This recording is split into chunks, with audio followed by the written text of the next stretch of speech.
Секе, біздің жобамызға байланысты көптеген сұрақтар келіп жатыр. Иә, сұрақтардың дені біздің отандық смарт кассамызға байланысты, сонымен қатар онлайн дүкен, жалпы сауданы автоматтандыру төңірегінде. Оның ішінде смарт кассаны қашаннан бастап орната бастайсыздар, және оның қандай да бір тоқу бар ма, жоқ па, біз қиналып қалмаймыз ба, сіздер обучение жасайсыздар ма деп сұрап жатыр. Иә, біз енді міндетті түрде бұны жоспарлап отырмыз, алдағы уақытта хабарлаймыз. Оның үстіне бұл смарт кассаны және кәсіпті автоматтандыру онлайн магазинмен қоса, жалпы тиктокта сатуды, тиктокта бір сауданы автоматтандыруға байланысты дүниелерді қосап берсек пе дейміз. Яғни бонус ретінде. Бонус ретінде, иә, барынша енді әйтеуір пайдамыз қазаққа тисін, бір адам болса да кәсіп бастасын. Бұл енді әлемде бар тренд қой.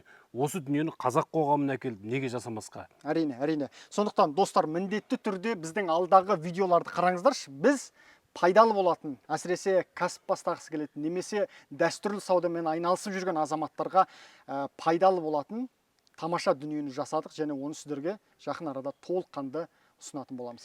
Құрметті ағайын, кәсіп бастағыңыз келіп жүрсе, және осындай таныс білістеріңіз болса, міндетті түрде біздің парақшаға жазылып, осы видеоның сілтемесін сол кісілермен бөлісіңіздер. Біз міндетті түрде әр күн сайын сіздермен осындай ақпараттарды бөлісіп тұрамыз.